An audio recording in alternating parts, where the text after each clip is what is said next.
muitos ângulos, todo mundo sabe disso. Mas como a gente faz para achar novos ângulos quando a história parece reproduzir sempre uma mesma visão de mundo? Hoje na Rádio Companhia eu converso com duas pessoas incríveis. Eu tô emocionadíssima de estar aqui na frente de Lázaro Ramos, que é ator, diretor, escritor, pessoa maravilhosa. E na frente também do editor Fernando Baldraia, grande amigo meu e também pessoa maravilhosa, porque a gente vai conversar justamente sobre ampliar as perspectivas, visões de mundo e por meio dos livros, claro, porque esta é a Rádio Companhia. 8 anos do best-seller Na Minha Pele, que já vendeu mais de 100 mil exemplares, Lázaro, como você... Menina, mais de 400 mil exemplares. Desculpa, gente, mais de 400 mil exemplares. Mas eu também posso te dizer que quando o livro foi publicado, eu achei que ele ia ser um livro que ia ficar restrito a um circuito, sei lá, de universitários, ou pessoas ativistas, ou baianos. De repente, o livro extrapolou e chegou nesse lugar. É um livro que para mim foi muito importante, porque demorou 10 anos para ser escrito, mas após a publicação dele, foi um livro que eu continuei aprendendo com ele, principalmente pela relação com os leitores, as histórias que as pessoas me traziam, as teses de mestrado que foram feitas a partir do livro. E foi, assim, uma das maiores surpresas que eu tive na minha vida mesmo, assim, como criador, né?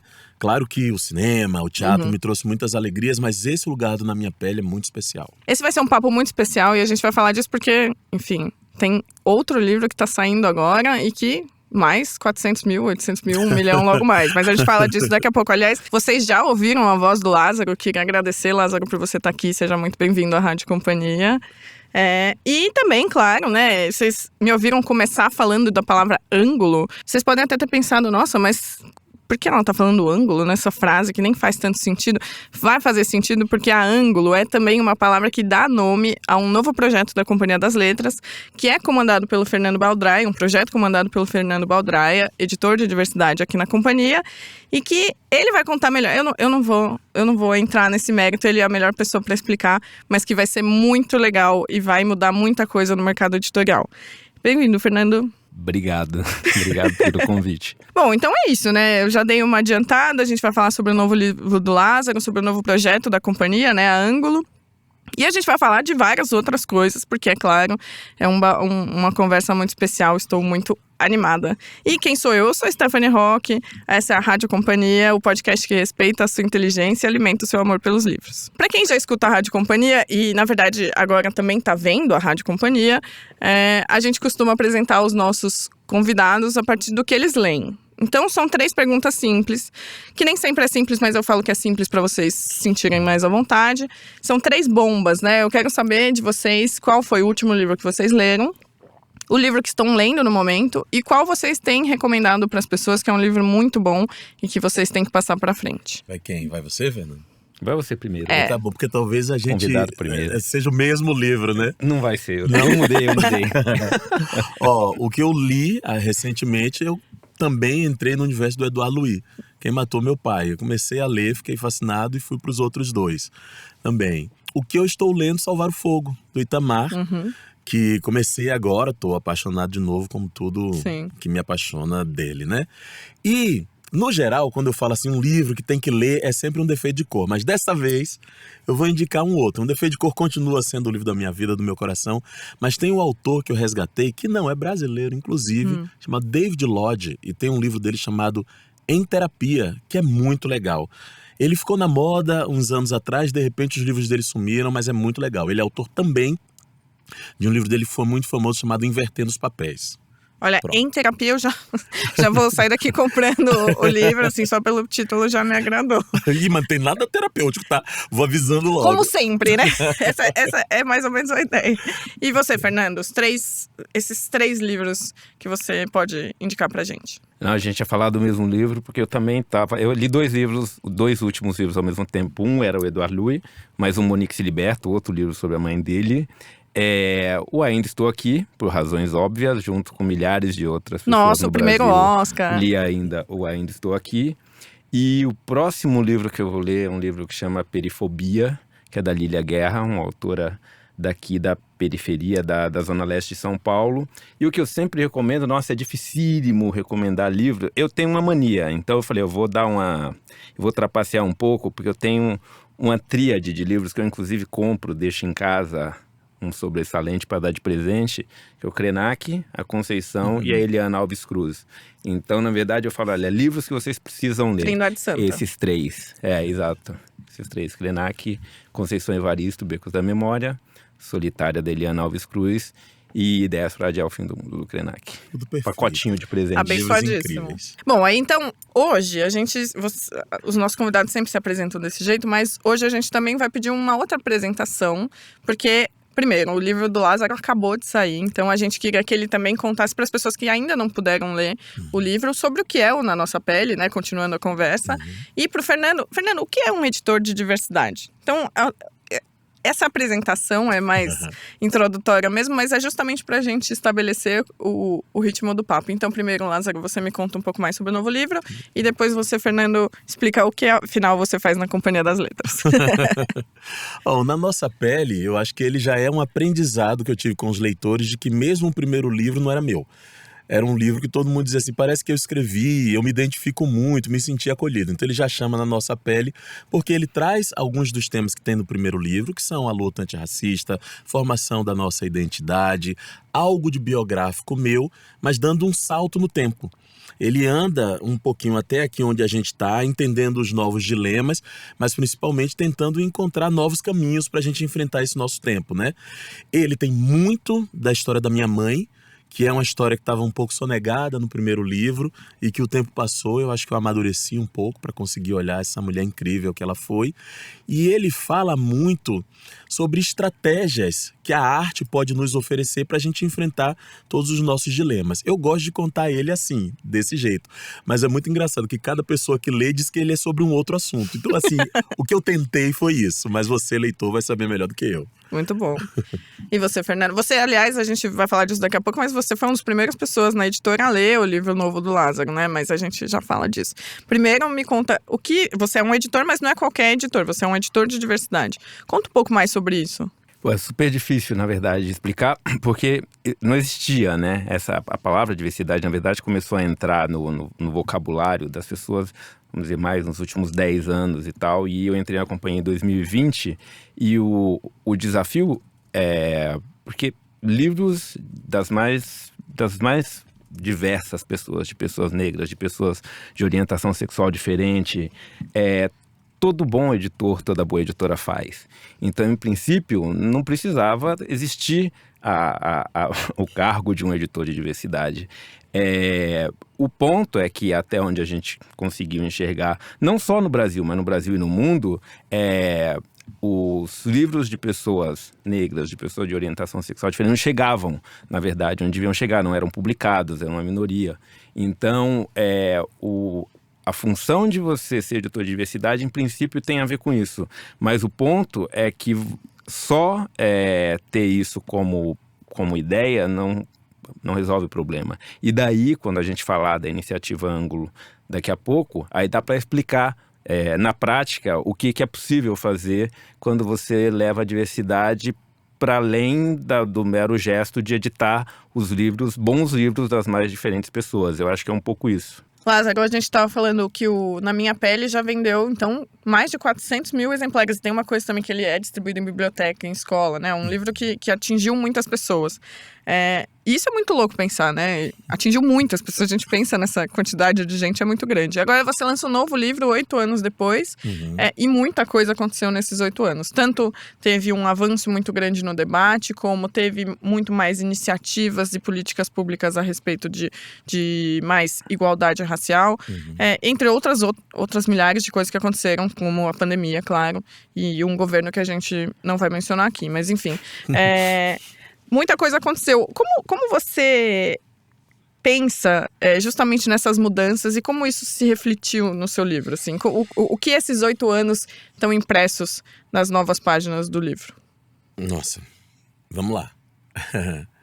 Eu tenho gostado de falar primeiro sobre as coisas que a gente tem para celebrar, porque eu acho importante também a gente celebrar as pequenas alegrias da vida adulta, para citar uma inspiração aí, esse jovem mestre chamado Emicida.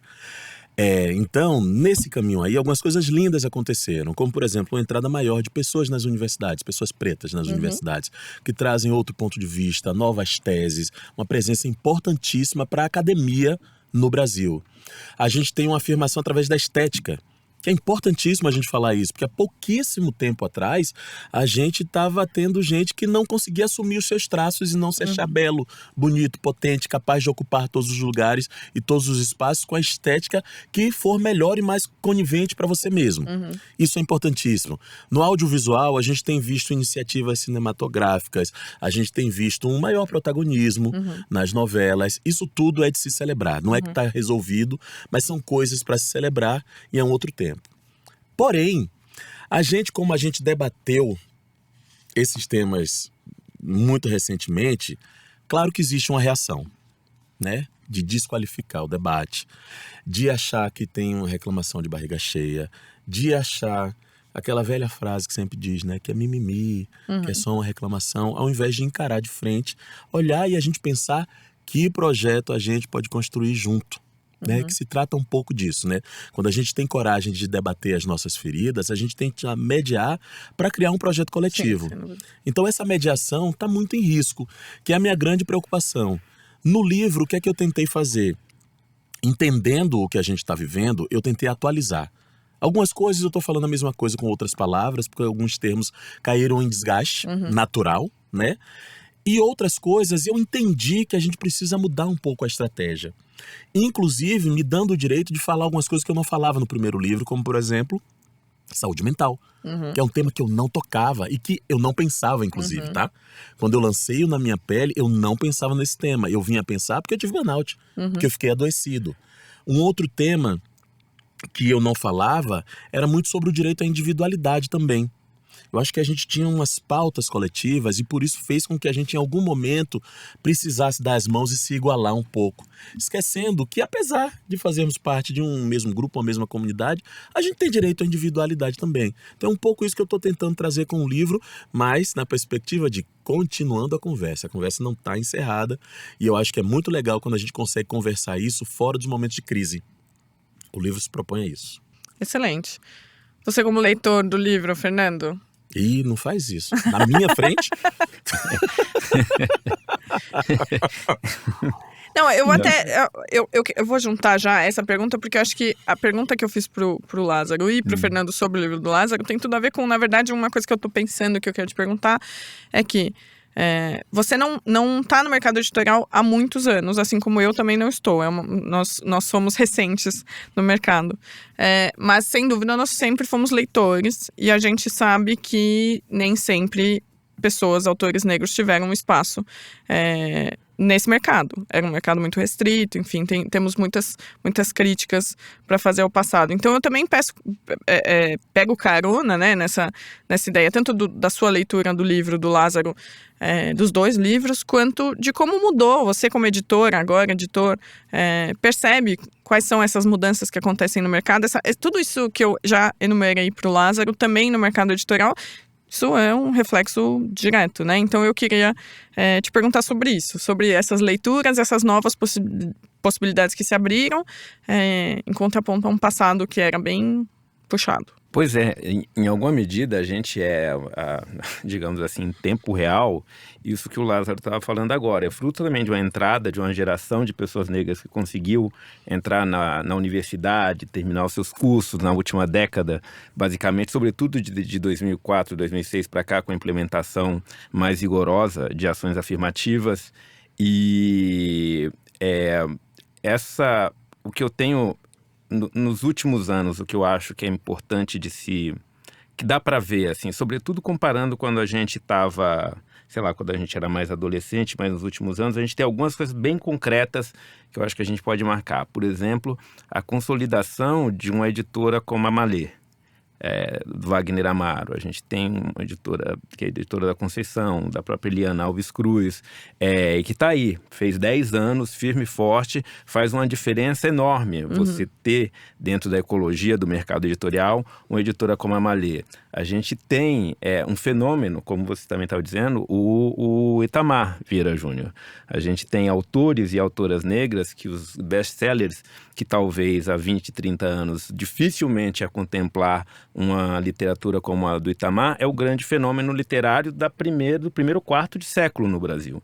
Isso é um fenômeno a se investigar mais tarde. A gente está tendo o privilégio, em alguma medida, também de ver isso por dentro, como é que essas coisas estão acontecendo por dentro. Não só ver, né? A gente também é agente do fato. Exato, a gente tá dentro da coisa. E aí você tem outros autores, como o Jefferson Tenório, que também, ambos ganharam o Jabuti, o Lázaro. Eu estava um pouco pensando, inclusive, na minha leitura, na minha recepção dos 2 livros, do primeiro, do Na Minha Pele, porque quando eu li em 2018, eu fiquei um tempo fora do Brasil estudando, voltei para o Brasil e li o Na Minha Pele. Foi uma espécie de... Foi muito gostoso, porque foi um bem-vindo de volta. Eu estava muito tempo morando fora, voltei ávido realmente de ler a literatura que estava sendo produzida no Brasil, os livros de pessoas negras que estavam surgindo, e era interessante ver que estavam surgindo, e cada vez mais. Então foi uma leitura mais encantada, eu diria, a leitura da Minha Pele. Uma leitura encantada mesmo, de dizer, olha, o que a gente tem aqui, e óbvio, assim, a possibilidade de te conhecer. A gente tem a impressão que a gente conhece mais intimamente, revisita a sua infância, o lugar que você morou, os seus parentes. Você fala, nossa, agora sou um íntimo de Lázaro Ramos. E nesse livro, de fato, como quem lê vai sacar, e aí eu tô aqui no Brasil, a gente atravessou juntos esse governo, a gente atravessou juntos a pandemia, e aí você chega nesse livro, eu acho que eu chego no livro também com condicionado de uma outra maneira para recebê-lo. Eu acho que você já disse em alguns momentos que esse é um livro mais duro, mas porque também acho que são tempos mais duros para receber esse livro. E aí o investimento que você faz em dizer... Eu gosto muito disso que você fala, olha... Essa própria ideia, continuando a conversa, de baixar um pouco a coisa, falar, vem aqui, vamos conversar sobre esses assuntos sérios, como se isso devesse ser da ordem cotidiana da vida, eu acho que é um exercício que a gente vai realmente precisar fazer para que isso siga. Porque o que está acontecendo agora é a gente começando a perceber que nós 3, por exemplo, estamos aqui, eu como editor, você como editora, Lázaro aqui, e que em alguma medida isso está ameaçado. A gente está um momento, a gente ainda vai falar disso. Eu sei que eu estou adiantando um pouco o assunto, mas de que isso está ameaçado, e a possibilidade de abrir esse campo de conversa para poder falar disso com leveza e com naturalidade é fundamental, e manter essas mudanças que a gente viu acontecendo até aqui, essas conquistas que a gente viu acontecendo até aqui. Muito bom. E o Fernando falou dos leitores que vão receber. Eu queria saber justamente sobre isso. Lázaro, qual é a sua expectativa sobre essa nova recepção? Porque também é uma nova geração, né? Passaram-se 8 anos, são novas pessoas. Quem são essas pessoas? Para não ter expectativa. Tô me controlando, você imagina. Esse é um livro que eu me desnudo muito, né? Mesmo, assim, a primeira intenção não era essa, mas tá ali... contando coisas que eu não achei que eu contaria publicamente para ninguém, né? Até pessoas que me conhecem não sabem algumas dessas histórias. Então, tem um lugar de vulnerabilidade meu com relação à recepção das pessoas. Mas, se as pessoas continuarem se sentindo parte da conversa, se as pessoas não estacionarem nos momentos da dor e conseguirem ler também umas pequenas pensatas que tem, fazendo a gente retomar boas atitudes para a convivência coletiva, a consciência. Se isso acontecer, para mim é o maior prêmio. Porque o mais importante para mim não é assim a pessoa famosa que está contando algumas coisas e traumas e vivências que ele teve com a mãe, etc. Não é isso. Na verdade, para mim é mais importante o que tem a ver com cura. Mais do que qualquer esse caminho que passou ali por alguma coisa, né? Eu vou tentando fazer isso ao longo do livro. Algumas coisas eu coloco ali que é quase autoajuda, uma frasezinha ali ou outra, mas tá tudo certo também, porque às vezes a gente precisa de uma palavrinha que leve a gente. Então é isso, esse é o desejo, mas estou fingindo que nada está acontecendo. Mas você Sabia acha que eu não estou lendo Instagram, não estou lendo matéria de jornal. vai ter que tirar um sabático? Eu não vou ouvir. Eu não vou ouvir. Chega. Mas você acha que esse público pode ter mudado? Você acha que é o mesmo...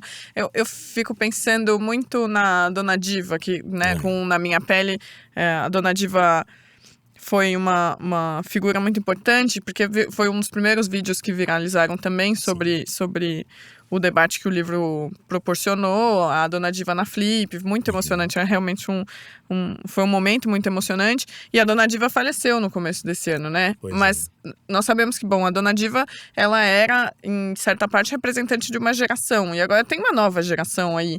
Como é? Quem você acha que é essa nova geração?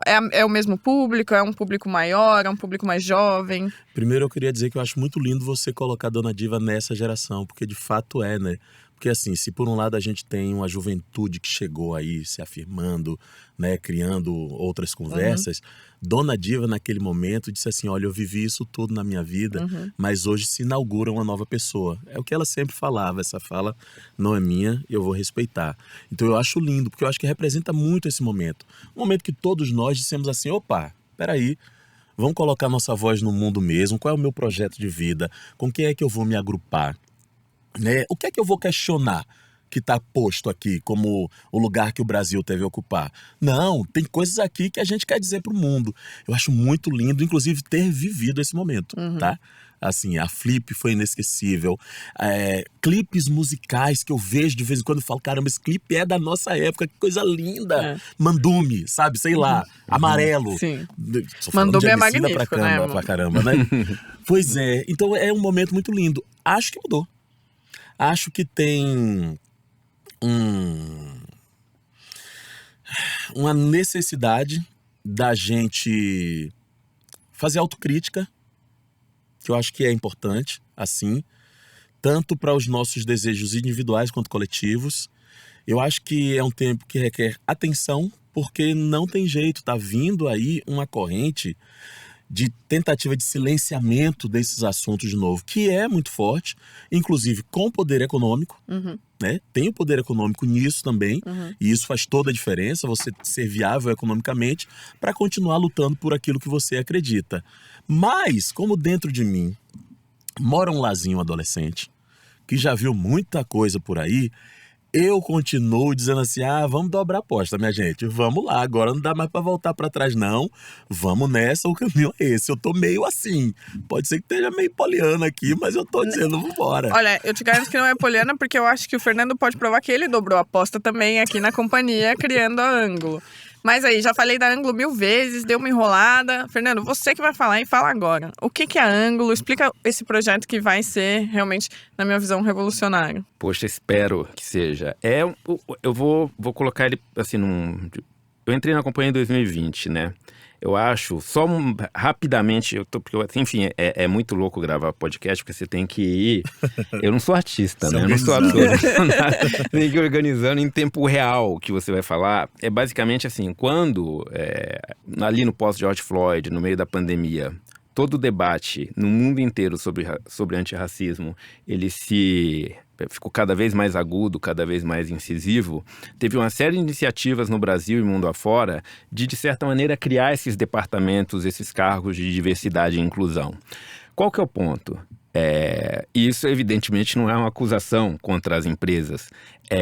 As pessoas contrataram, mas ninguém tinha um plano. Ninguém sabia o que fazer. Depois, não sei se a gente vai entrar nisso, mas eu não era editor de livros, eu era um completo outsider. Eu era uma pessoa que entendia desse assunto, sobretudo de antirracismo, de história da escravidão no Brasil. E aí, as pessoas negras no Brasil e fora do Brasil, nos Estados Unidos, em países da Europa, na Holanda, chegam nesses postos e falam, olha, gente, a gente tem um problemão aí, chama racismo. Vejam aí como vocês podem resolver isso. Bom, eu acho que é um desafio um pouco grande demais. Então, ninguém tinha exatamente claro o que fazer. Na minha cabeça, o que acontece é que ao longo desses 4 anos, em vários lugares no mundo, é um debate que você vê muito nos Estados Unidos também, na Europa, as pessoas que estavam nesses departamentos de equidade e inclusão foram começando a entender o que é possível fazer. Porque a gente estava de fora do sistema, entre aspas. A gente entrou com um puta desafio. Falou, olha, esse é o tamanho do problema. E é um problema que a gente já conhecia exatamente por estar de fora. Que a gente não conseguia entrar. Quando você entra, você fala, pois tinha um problema mesmo. Eu diria que esses 4 anos foi o ano... Inclusive não fui eu que criei. Inclusive não fui eu que criei. E é muito louco. E a pressa que vamos dizer assim, a turma tem de resolver o problema é enorme. Uma euforia falar, bom, gente, tem um pouco mais de 400 anos esse problema. Eu acho que não vamos conseguir resolver ele pro ano que vem. Mas vamos lá, esse tempo foi necessário para amadurecer, na verdade, projetos, para a gente tomar pé da situação, para a gente conhecer o que é o mundo dos livros, quem está no mundo do audiovisual, conhecer o mundo do audiovisual, quem está em outros campos, conhecer esses campos e começar a pensar, agora eu tenho um plano. Comecei a pensar num plano. Eu diria que o ângulo é o plano. Sim, de pensar o que a gente pode fazer na prática, o que a gente quer fazer são 3 coisas. A gente quer, primeiro, falar com o público negro como tal. E eu acho que isso, as pessoas perguntam, mas por quê? Eu falei, gente, acho que não precisa justificativa para isso. As pessoas negras e o mundo negro existe no mundo como tal. Então você fala com eles como tal. Você se endereça a eles. E é uma coisa que o audiovisual, a moda, claro, a indústria de cosméticos e etc., faz com toda naturalidade. Eu não vejo por que a gente não vai fazer isso na literatura, no mundo dos livros. A segunda coisa... Exatamente porque a gente sabe o percurso e a dificuldade que era chegar nesses lugares, que eram mundos muito fechados. Não tinha... O acesso é muito difícil, as oportunidades eram difíceis. Eu acho que é importante a gente criar caminhos para facilitar isso. Então, dentro dessa iniciativa Ângulo, tem um programa de mentorias, que é para qualificar profissionais negros no campo de tradução, revisão, preparação de texto, design, para trabalhar no mundo editorial. Porque como que você chega? Bom, tem que ter ali um caminho para serem bem recebidos e acolhidos. E o terceiro ponto, e esse talvez é um dos que me é mais caro, eu venho assim... entre outras coisas, de um ativismo de base. Quando eu era moleque, tinha uma biblioteca comunitária, em Osasco e tal. Então, eu acho que tem uma comunicação muito precária entre aspas, o centro de produção dos livros, que tanto em São Paulo como no Rio e nas grandes capitais está concentrado num certo perímetro. Para quem é de São Paulo, é basicamente Zona Oeste, Pinheiros, Vila Madalena, Paulista. E São Paulo é enorme. Se você vai para as periferias, você não vai encontrar, inclusive a marca Companhia das Letras, os livros, essas coisas não estão lá. Então, fazer parcerias com bibliotecas comunitárias para levar livros e para levar autores lá. Ótimo. Fazer o lançamento da Nossa Pele lá na Zona Leste, lá numa biblioteca comunitária na periferia de Osasco. Porque para se transformar, assim como essa conversa, eu gosto quando você usa uma palavra, se tornar uma conversa banal, para que isso também faça parte da paisagem das periferias. Livro, autores, literatura, essa maneira de pensar que a gente às vezes coloca em lugares um pouco equivocados, fazer parte da normalidade do cotidiano da nossa vida. Isso é o que a gente quer fazer com essas três vertentes. E aí, voltando para o ponto inicial, eu acho que é isso que faz um editor de diversidade. É quando você saca que não é só fazer bons livros das pessoas mais diferentes possíveis. É você criar mecanismos para redistribuir várias formas de valor e de capital e de riqueza que a gente pode construir. Perfeito. Eu tenho certeza de que todo mundo que ouviu já está empolgadíssimo para saber mais da Ângulo, que logo mais vai ter novidades no nosso Instagram. E quem está ouvindo a gente também e quiser, de alguma forma, ouviu a ideia da biblioteca, quiser participar, quiser sugerir, pode mandar um e-mail para a gente no radio@companhiadasletras.com.br, porque, como o Fernando já deixou claro, é uma iniciativa coletiva, né? Então, isso também precisa da ajuda de todo mundo que está ouvindo e vendo a gente. Mas uma das coisas que a gente o Fernando já deu uma adiantada, não tem como fugir desse assunto, infelizmente, é que realmente tá rolando um backlash. A gente sabe que hoje, nesse momento que a gente grava, a gente sabe que por iniciativas dos Estados Unidos, que ainda hoje acabam influenciando muitas coisas, as Big Techs, todas essas decisões estão causando um grande backlash, né? Tem algumas dessas iniciativas já estão sendo desmobilizadas, talvez a gente esteja regredindo, né? Então, como a gente evita isso, né? A gente tem que botar fogo, a gente tem que... Como a gente se posiciona diante dessa perspectiva que não é boa, né? Mas não é a única.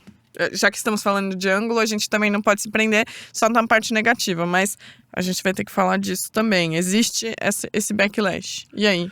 Eu vou fazer uma análise bem pessoal, tá? Por favor, é isso mesmo. Bem pessoal. Quando eu estava lá no meu bairro, em Salvador, com 13 anos de idade, que eu ouvi falar pela primeira vez sobre o movimento negro unificado, eu entrei ali e aconteceu um despertar em mim. Eu não escolhi falar sobre esse assunto, né? Acho que ninguém escolhe, né? Não é isso que a gente queria estar fazendo aqui agora. Mas desde a minha adolescência, esse assunto me sequestra e eu vou vendo vários movimentos. Teve uma coisa que eu acho que foi muito linda que aconteceu, que eu vi assim, o surgimento da revista Raça Brasil. Eu vi uma época super polêmica, que era assim, a camiseta 100% negro. E numa época que nada dizia que era bom ser negro, de repente tinha umas pessoas com a camisa dizendo assim, eu sou negro. Isso aí eu tinha ali meus 18 anos. De repente eu saio de Salvador, da minha cidade, conheço pessoas que debatem esse assunto fora da perspectiva do Nordeste, de Salvador, era um outro lugar. Aí as pessoas que debatiam em São Paulo era de um jeito, no Rio era de outro, e eu disse, nossa, que diferente. De repente vem ali o advento das cotas, que realmente trouxe o debate assim, com uma profundidade, e todo mundo estava falando para o bem e para o mal.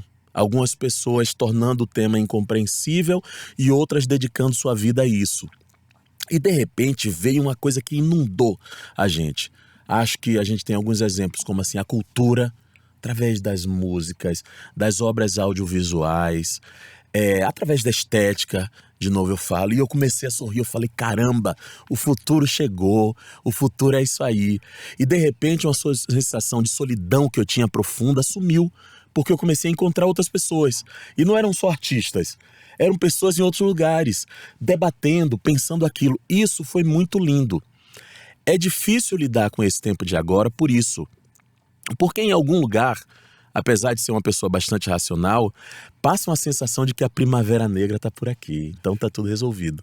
Claro que a gente, no fundo, sabe que não é tão simples assim. Claro que a gente leu livros que sempre alertaram a gente, e tem algumas falas que foram muito importantes para elucidar, dizer assim, gente, não adianta ser um somente não. Não é a ascensão de um que vai bastar. Representatividade importa, mas um só não basta. Precisa ter mais gente, precisa ter presença. Claro que esse alerta estava. Talvez o que dá uma rasteirazinha é entender que tem uma organização que não se acanha em tentar inviabilizar todas as pautas sociais e da luta antirracista. Isso é doloroso, mas ao mesmo tempo, qual é o exercício que eu estou fazendo agora? Eu estou entendendo que dentro daquilo que eu faço, eu preciso retomar as rédeas. Sabe?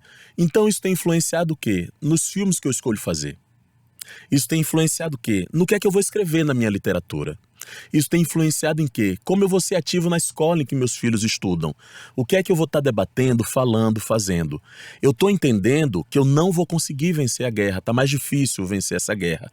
Mas eu estou entendendo que eu posso reafirmar o meu compromisso e fazer aquilo que está ao meu alcance e conseguir, para resistir, celebrar os pequenos passos. Eu acho que a perspectiva de celebrar a grande vitória eu não tenho mais.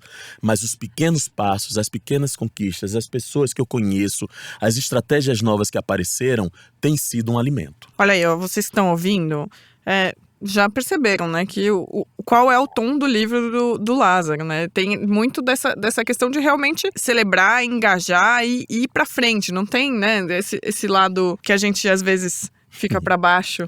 Ah, e como tudo. fica, né? Então É. tem... No livro você sabe que... Desculpa te interromper, fala, perdão. Não. É você quem manda aqui. Não.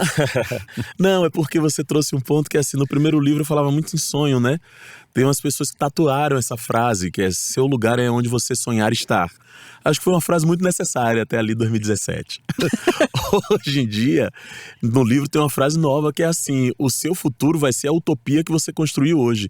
Eu tô achando que realmente a gente tá vivendo tempos distópicos e que a gente precisa pensar o inimaginável.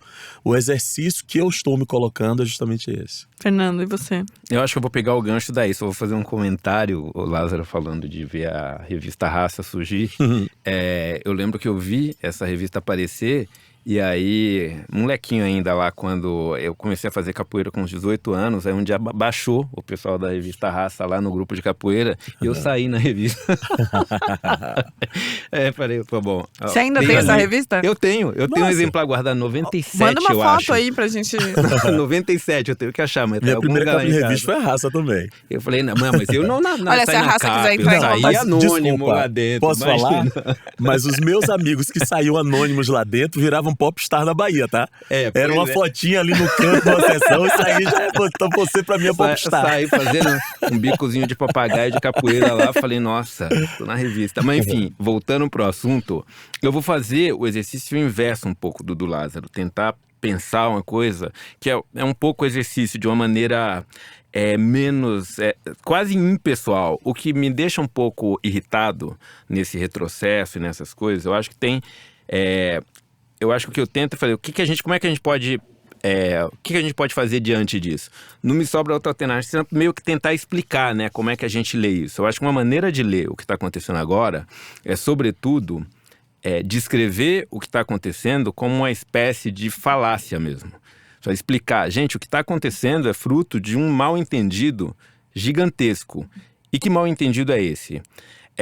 O surgimento das pautas identitárias, como se usa, e se transformou a ideia de identidade numa espécie de categoria de acusação das pessoas que estão lutando por seus direitos, seja as pessoas negras, sejam as mulheres, por exemplo, discutindo equidade salarial, seja as pessoas LGBT lutando por uma dignidade mínima do ponto de vista existencial, de eu sair de mão dada com a pessoa que eu amo na rua e ponto. Então, quer dizer... todas essas coisas vão surgir junto com a reivindicação por uma vida mais digna, mais justa e mais equânime. Ponto. É disso que se trata. Eu não entendo onde é que a conversa fez uma curva muito errada, que essas demandas, ou essa conversa, como o Lázaro diz, ela é apresentada como o exato oposto do que ela é. Ela fala, essas pessoas são individualistas, essas pessoas só estão pensando nelas, essas pessoas são narcísicas, é um exercício de narcisismo infinito. Elas só pensam na bolha delas, elas só estão querendo... Quando, na verdade, eu diria que a palavra que melhor define o que as pessoas vão chamar de uma maneira quase pejorativa de identitarismo ou de pautas identitárias é a ideia de bem comum. É nisso que a gente está pensando o tempo inteiro. Como é que a gente faz para que as pessoas negras tenham uma vida mais digna, mais justa, que as pessoas, para todo mundo viva melhor. E aí eu falo, eu acho que a gente tem que explicar isso. Isso tem que ficar claro. Quando você ouvir a palavra identitarismo, quando você ouvir a palavra pautas identitárias, se trata de bem comum. Se trata das pessoas que estão pensando em todas as camadas. A gente não está pensando de bem comum, é só ter um salário melhor. A gente não está pensando em bem comum, é só ter uma casa melhor.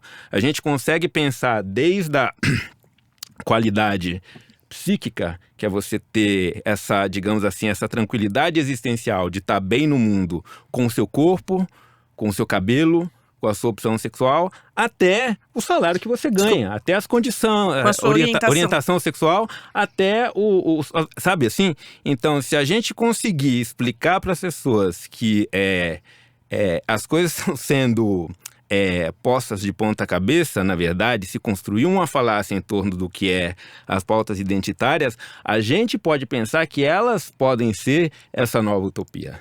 Se a gente conseguir enxergar, ter essa visão de conjunto de como é que todas essas coisas, e sobretudo elas não se anulam, não é que a gente não tem uma lógica de que quando você ganha eu perco, de quando uma pessoa negra tem um salário melhor, isso significa que alguém está perdendo. Essa ideia de pensar nessa chave é completamente estranha a maneira como a gente articula a conversa, as lutas.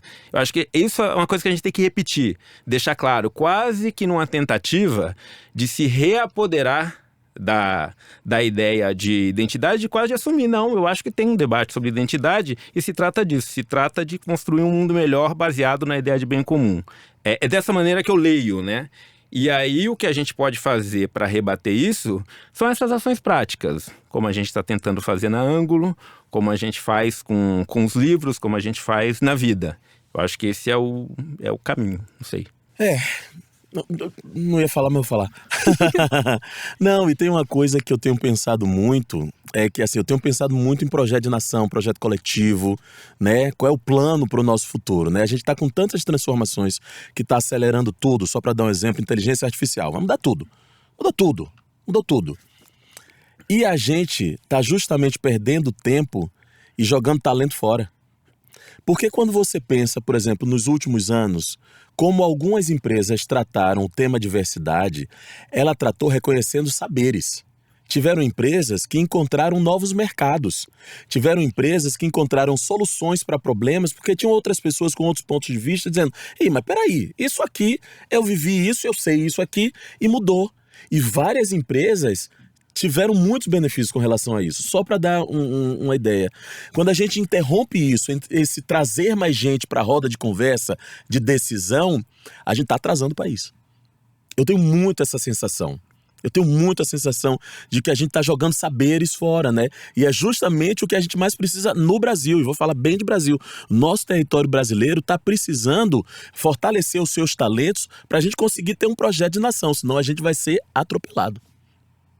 Não, é assim, eu acho, eu não sei nem se dá para medir quando você diz isso, assim, porque os economistas gostam de fazer cálculos para tudo, mas... Eu já tô com os dados da Mackenzie e de Harvard. Ah, é? Tem os dadinhos aí. Porque o volume se a gente pensa a quantidade eu não sei nem se é dinheiro que fala, mas de riqueza Capital, talvez seja melhor, que a gente perde com o número de pessoas, sobretudo homens negros, assassinados todos os anos, com o número de pessoas que não conseguem terminar a escola, com o número de pessoas que não conseguem explorar, não é nem no máximo, não é nem em padrões mínimos, os potenciais e os talentos que elas têm.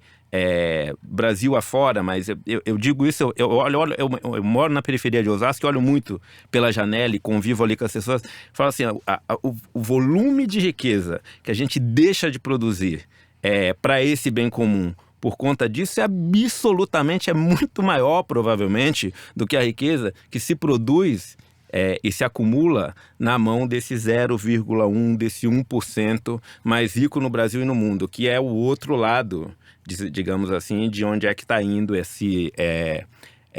digamos, a consequência mais direta do mundo da digitalização e da inteligência artificial. Está produzindo também uma concentração de riqueza no mundo que é absolutamente bizarra. É uma coisa inédita na história do mundo. E essas duas coisas estão conectadas, onde está essa concentração de riqueza e o desperdício de riqueza que a gente tem do outro lado. Sem dúvida. Essa conversa tá tão alto nível que simplesmente o pessoal que escuta a Rádio Companhia ele já deve estar cansado, mas a cada episódio eu falo isso, tipo, meu Deus, cada dia é um episódio melhor. Então, enfim, muito bom estar ouvindo vocês falarem sobre isso. E eu vou pegar uma palavrinha que você falou, Lázaro, quer dizer, eu já não sei mais exatamente a palavra, né? Mas a ideia ficou na minha cabeça que é justamente de voltar aos saberes, né? De recuperar esses saberes, né? Como é importante. E aí, o seu livro novo, ele começa, aliás, com isso, com o símbolo de Sankofa, e com essa ideia de que é para aprender com o passado, de honrar e aprender com o passado para construir o presente e o futuro. Eu queria que você falasse disso, e aí, pensando também num gancho de tudo que você acabou de falar, de vocês dois, né? O que está falando justamente de a gente olhar para trás, e como isso é importante para olhar para frente, mas também que você faz... Nesse jogo que a gente está falando de coletivo e individual, você faz isso também porque você olha para um passado que é seu, que é o da sua mãe, né? Você olha para sua mãe. Então eu queria que você falasse um pouco, tanto sobre eu não tenho certeza, Sankofa ou Sankofa, acho que pode os dois, imagino, não sei, você sabe? Pode os dois. Pode os dois. Eu, como baiano, falo Sankofa. Minhas vogais são abertas. Sankofa, tudo bem. Então também vou fazer assim. Então, Sankofa, eu falo Sankofa. Isso também com a sua mãe, né? Então eu queria que você falasse um pouco disso, do livro da sua mãe e do que a gente está discutindo aqui. Tá, não quero ser místico, mas esbarrarei nisso nesse momento, porque é como de fato aconteceu. Algumas coisas se impuseram na trajetória desse livro.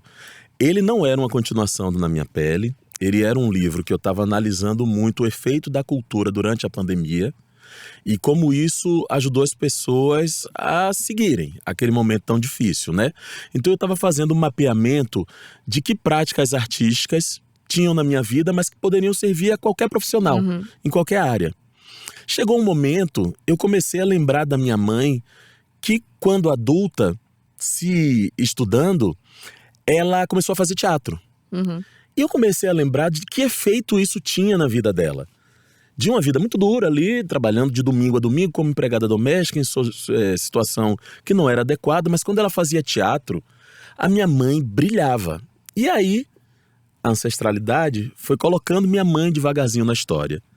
Teve um dia que eu escrevi um capítulo que foi muito doloroso e eu falei, não vou falar da minha mãe, porque no primeiro livro eu soneguei, porque eu não queria que as pessoas se desestimulassem. A história dela é desestimulante. Só que aí não deu, eu comecei a investigar mais essa mulher, quem ela é.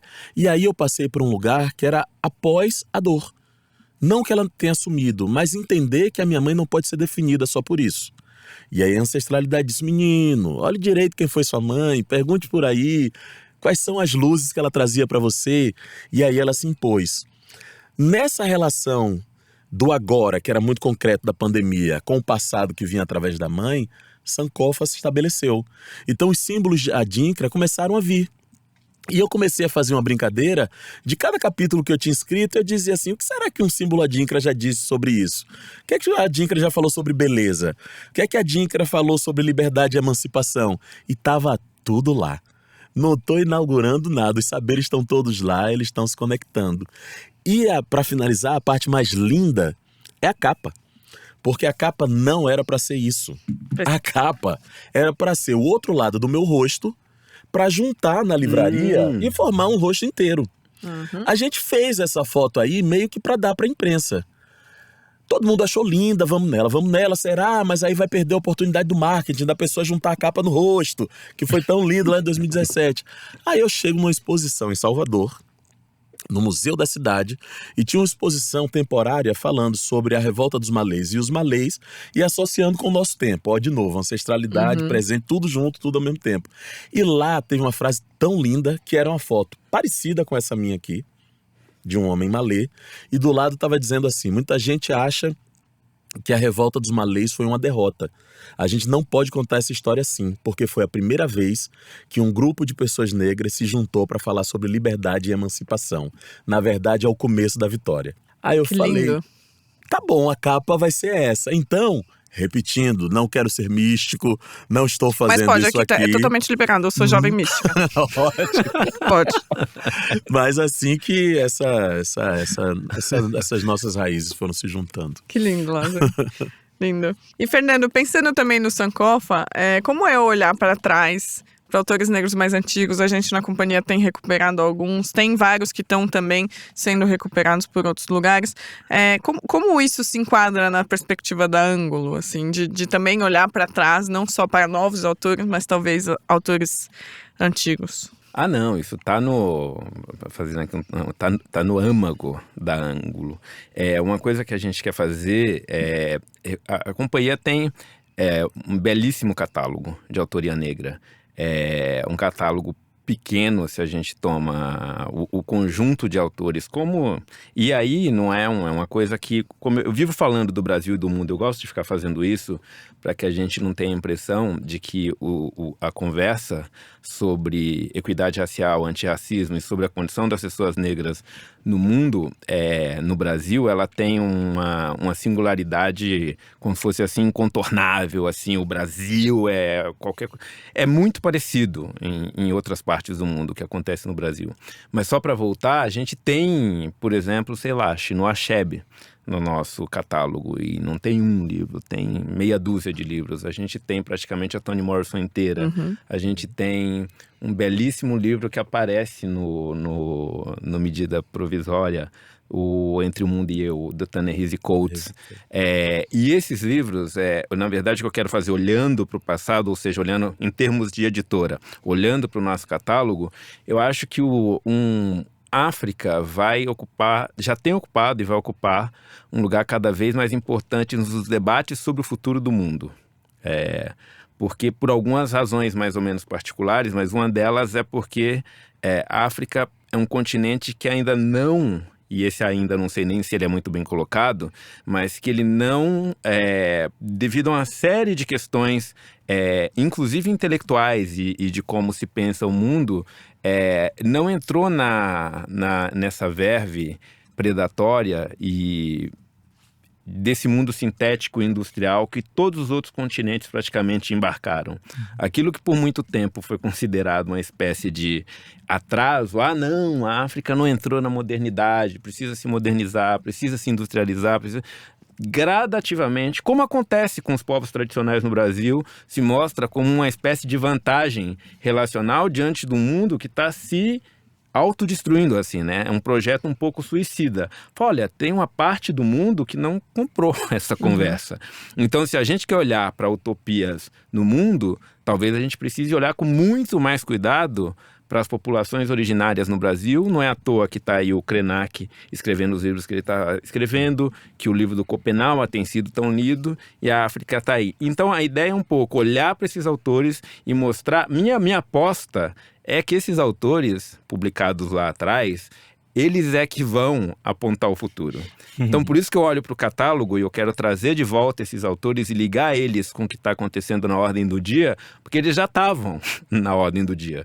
Então, é um pouco o centro do que eu quero fazer em termos de conversar. Como eu estava dizendo, a gente quer conversar com a comunidade negra, quer conversar com o público negro, falando das coisas que nos tocam no Brasil e no mundo. Para fazer isso, a gente vai nesses autores. Eles estão todos lá no nosso catálogo e tem um bocado deles, e muitos dos assuntos que a gente ouve todo dia, você abre um jornal, você lê, você fala, puxa vida... Tem já estavam falando disso. Já estavam falando disso 40 anos atrás. Como é que eu faço essa conexão? Como é que eu trago isso? Né? Eu acho que o trabalho vai ser esse, assim, de uma maneira bem prática. E enquanto você falava, eu lembrei de duas coisas. A primeira, que vou deixar você falar, a Biblioteca Africana. Claro, eu ia falar. Tava aqui nas minhas notas, mas eu me desconcentrei. Então, que você conte um pouco sobre a Biblioteca Africana, que é uma coleção do nosso selo Zahar, mas também vou deixar pro Fernando explicar. E também comentar, e aí trago um pouco a conversa pro meu lado, que também eu editei recentemente o seu Oswaldo de Camargo e o Kut, que são dois autores que são da gênese da literatura negra brasileira contemporânea e que por muito tempo foram publicados ou autopublicados por editoras pequenas de circulação menores. Então também é um esforço nosso, não só com a Anglo, mas de forma geral, é que a gente possa também recuperar os nossos vovôs e trazer para as novas gerações para conversar. Mas fala aí da Biblioteca Africana. Não, rapidamente. A coleção Biblioteca Africana, um conjunto de... Será que eu dou o número? Vai que isso muda? Não, vou deixar para... Nunca se comprometa. Mas exatamente. Uma coleção de livros de pensadores africanos, assim, fundamentais para a gente entender o mundo. É como se fosse uma espécie de clássicos do pensamento africano. 2 já saíram. Saiu o livro do Soyinka e saiu o... Do Rutundi. O Rutundi, claro. E o do Diop já tá Cheikh Anta Diop também já tá a caminho. E a ideia é exatamente isso. A gente é um pouco assim, a gente acaba sendo um pouco forçado a pensar nesses termos. A gente conhece praticamente todos os grandes pensadores europeus, que a gente estuda isso, a gente é formado nessa base, né? Agora, a gente conhece muito pouco do pensamento canônico africano. A função da coleção é essa, é editar no Brasil, trazer para o Brasil em belíssimas edições o pensamento africano os grandes intelectuais africanos. A conversa tá muito boa, mas infelizmente um dos momentos mais doloridos da minha semana é ter que encerrar o bate-papo. Mas eu tenho uma última pergunta, que é para os dois, depois desse papo muito, muito rico. E que engloba, acho que basicamente tudo que a gente conversou até aqui. O primeiro é como é importante, né? A gente falou de Sankofa, falou de como o tempo passou, de tudo isso, dos visões de mundo, ponto de vista. Como é importante a gente ter referências, né? E exemplos para a gente se inspirar. Então, construindo um catálogo que tenha vozes que vão ser referência para as pessoas, mas também recuperar quem veio antes. Escrevendo livros, né? Então, acho que... Não só escrevendo, né? Dirigindo. Pessoa maravilhosa, já falei. Então, enfim, é um trabalho que é construir referências e resgatar referências. E aí eu queria perguntar, né? Quais são as referências de vocês dois? Você enquanto autor, você enquanto editor. Aproveito para fazer um breve desvio na pergunta, mas só porque o Lázaro, ele basicamente já é parte da Ângulo. A gente pode dizer que ele teve uma participação já quase inaugural da Ângulo. Embaixador da Ângulo, porque o Lázaro nos indicou um autor que a gente está lançando agora, que é o Vinícius Neves Mariano. A gente está lançando pelo Alfaguara, então também tem isso de você construir referências, mostrar suas referências. Então eu queria saber, né, quem foram as referências de vocês, autores, diretores, já que a gente também fala aqui de cinema, fala de teatro. E dessas referências, quem fez vocês dois pensarem que era possível escrever e editar? Tipo assim, quem foi o pontapé que falou, quero ser como ele? Nossa, muito difícil não falar logo de Conceição Evaristo. Felizmente eu tenho tido a oportunidade de celebrar muito ela, assim, já conheço Conceição há muitos anos, mas eu queria aproveitar e puxar uma teiazinha assim de alguns autores que eu conheci ao longo da minha vida, que foram muito importantes. Professor Biratã Castro. Professor Biratã Castro, eu lembro que o primeiro livro que eu li dele, depois eu tive a oportunidade de conhecê-lo, entrevistar, ele me mostrou um outro ponto de vista do mundo.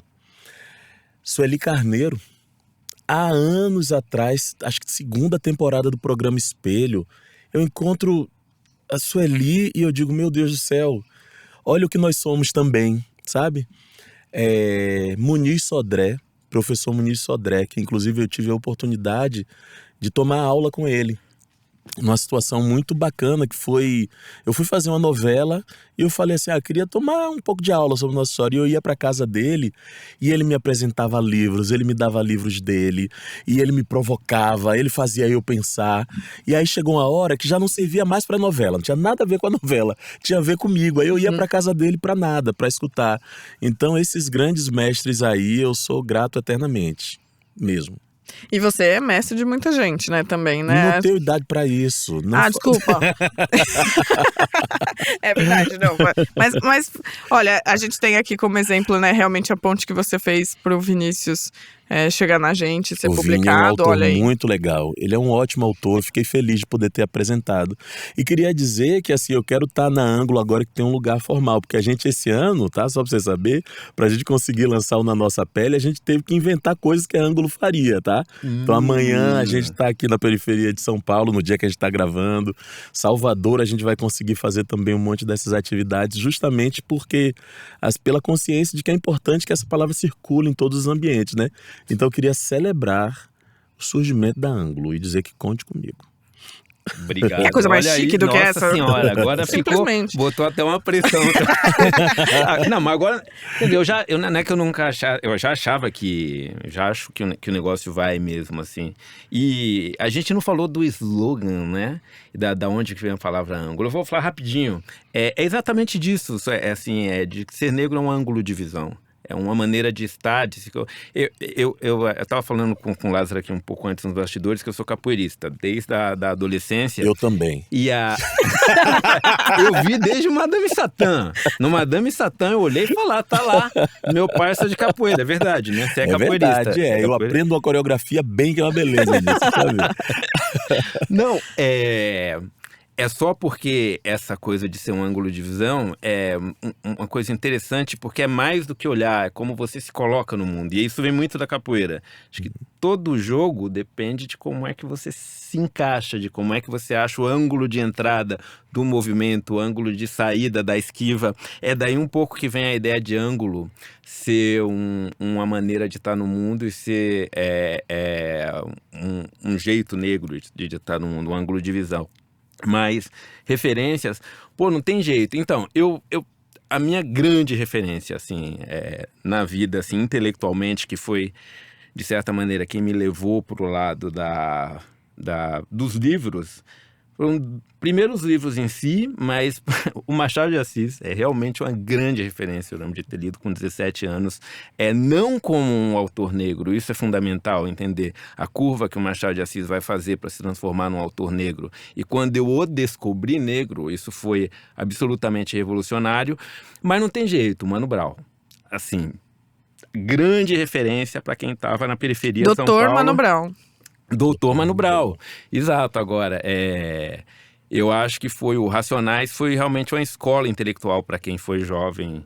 Homens negros à periferia do Brasil, ali nos anos 90, começo dos anos 2000, eu acho que foi a grande referência. Eu acho que aí depois de chegar na universidade, estudar e etc, aí vão entrar esses nomes, assim, a Ana Maria Gonçalves, a Conceição Evaristo, Sueli Carneiro, os grandes intelectuais daqui, mas depois, agora para editar, você sabe que eu não tive referência nenhuma, né? Um dia talvez eu conte essa história, mas virar editor foi um grande acaso na minha vida, assim. O que essas referências e sobretudo o Racionais me fez foi ser um leitor, uma pessoa que mexia com livros. Então, a minha vida inteira teve a ver com livro. E se vocês verem, tem um disco antigo do Racionais, eu não lembro qual que a capa é com armas na frente e no verso são os livros. O mesmo grupo de jovens, o próprio Racionais. Então, a influência de estar junto com os livros, de estar nas bibliotecas, na biblioteca da escola, na biblioteca da prefeitura e depois na biblioteca comunitária, é obra do Dr. Mano Brown. E depois essas referências um pouco mais, digamos assim, acadêmicas que eu fui conhecer mais tarde. Mas para editar, eu acho que a inspiração se tornou tardia, porque aí eu fui ler sobre isso, né? Eu não conhecia. Eu já tinha lido a Toni Morrison, mas eu não sabia que ela tinha sido editora. E depois de saber que ela tinha sido editora, aí eu também revi a vida dela como autora, e isso acabou se tornando uma inspiração para pensar essa trajetória que é curtíssima. Imagina, eu sou um menino nesse negócio de edição, não dá nem para me levar muito a sério. Na parte de edição, a gente ainda pode falar que realmente não tem muitas opções para ser nossas referências, né? Mas a gente tem uma bem antiga, né? O Francisco de Paula Brito, que foi um editor muito notório no século XIX, mas que também é isso, né? Só recentemente, com muita pesquisa, que se chegou a essa conclusão. Aí, para encerrar, com dor no coração, encerrar mesmo. Últimas palavras deste episódio do podcast. O que vocês diriam para um escritor negro que está começando, para um profissional do mercado editorial negro que gostaria de entrar e começar a trabalhar? A mensagem... Não se acanhe em colocar suas palavras no papel, por mais que você tenha dúvidas. Eu digo isso porque durante muito tempo eu escrevi, eu achava que o que eu escrevia não tinha valor e eu não mostrava para ninguém. Quando eu mostrei meu primeiro texto infantil para uma pessoa, as pessoas disseram: nossa, isso aqui tem uma identidade diferente, é tão legal, tem uma coisa boa aqui. Aí eu comecei a ter coragem de mostrar. Não se acanhe também em mostrar para pessoas, porque muito da minha formação como autor é da escuta e do retorno de algumas pessoas que foram passando pela minha vida, sabe? E outra coisa que eu acho que é super importante, não tem jeito de dizer, é importante a gente conhecer a história de quem veio antes dos nossos vovôs e vovós, ver o que é que eles já escreveram, produziram de pensamento, estratégias narrativas que eles tiveram. Isso ajuda a gente a se inspirar e também a encontrar qual é o nosso jeito, a nossa cara, né? E você, Fernando? Tá. O que eu digo é: nós que aqui estamos, por vós esperamos. Quem escreve, escreva, mande pra gente. Quem trabalha com revisão, com preparação, quem tem vontade de traduzir, quem tem gosto por isso, quem acha que tem talento por isso, nos inundem de trabalhos e de propostas, porque realmente a gente tem um mundo pela frente para construir. E tem uma coisa curiosa que é possível fazer com a literatura e com as palavras. A gente tem esse futuro para construir, mas a gente tem também um passado para construir. A gente ainda não tem uma imaginação literária desses 400 anos de Brasil, a memória. Por isso que o livro da Ana Maria Gonçalves é um negócio, é um acontecimento assim meio incomensurável, porque a gente tem também um pouco da falta do nosso passado. Então a gente tem uma imaginação literária do passado para construir, e isso vai ser feito se vocês seguirem aqui o Conselho do Lázaro, escrevam e cheguem até a gente. É isso. Muito bom. Então, essa foi a Rádio Companhia. Gostaria de agradecer Lázaro, Fernando, pelo esse bate-papo magnífico. Muito obrigada por terem separado um tempinho da agenda para vir falar comigo. Nossa, eu que agradeço. Obrigado demais. Foi prazeroso demais e muito enriquecedor estar aqui com vocês, de verdade. Nossa, obrigado, né? Eu não sabia nem que ia ser gravado. Eu fiquei geladíssimo, eu achei que era só voz, né? Falei, tudo bem, vou tranquilo. Na hora que falei, não, rouco, não, tá hoje... tudo certo. Exato, não. Arruma o cabelo. Eu falei, minha pele, como é que tá? Não, mas foi lindo, gente. Muito, muito, muito obrigado. Tô super agradecido. Valeu. Estou muito feliz. Eu queria contar um trivia. Eu tenho últimos minutinhos só para contar essa história engraçada. Eu, quando comecei na companhia, comecei como estagiária. Isso foi antes da pandemia. Há bastante tempo, na verdade. Agora pensando, bateu um pouco a idade. Mas eu lembro de um dia que eu, enquanto estagiária, estava no departamento editorial. Na hora do almoço, a gente às vezes, estagiário, né? Eu chegava mais tarde, então eu acabava almoçando na mesa. Eu lembro que o porteiro do prédio da companhia, que chamava-se o Osvaldo, ele ligou e só tava eu no departamento. E aí ele falou assim, Stephanie, o Lázaro tá aqui embaixo. Aí eu falei, que Lázaro? Ele, o Lázaro. Mas que Lázaro? Ele, o Lázaro Ramos. Gente, eu garanto pra vocês que eu me desesperei totalmente. Totalmente. Tipo assim, eu não sabia o que eu fazia. E a gente, quando entra num mercado onde tem muitas pessoas chiques, a gente tem que se acostumar a fingir costume, né? Então entra uma pessoa chique, você fala, claro, tudo bem, e aí, como vai? E tal. E chegou o Lázaro, eu não aguentei. Aí eu olhei pro Lázaro, pedi, Lázaro, desculpa, mas eu posso te dar um abraço? E eu lembro que foi inesquecível esse momento, então eu estou muito feliz de estar aqui na sua frente conversando com você. Coisa boa. E falando sobre isso. Então, só uma história engraçada e de como o tempo passa. E é isso. E a gente segue fingindo costume, né? Segue. Depois que acabar o episódio, eu vou dar uns gritinhos aqui. Então é isso. E abraço também. Esse foi o episódio de hoje da Rádio Companhia. Se você gostou, segue a gente no seu tocador favorito e compartilha com os amigos. Eu sou Stephanie Roque e fico por aqui. Boas leituras e até o próximo.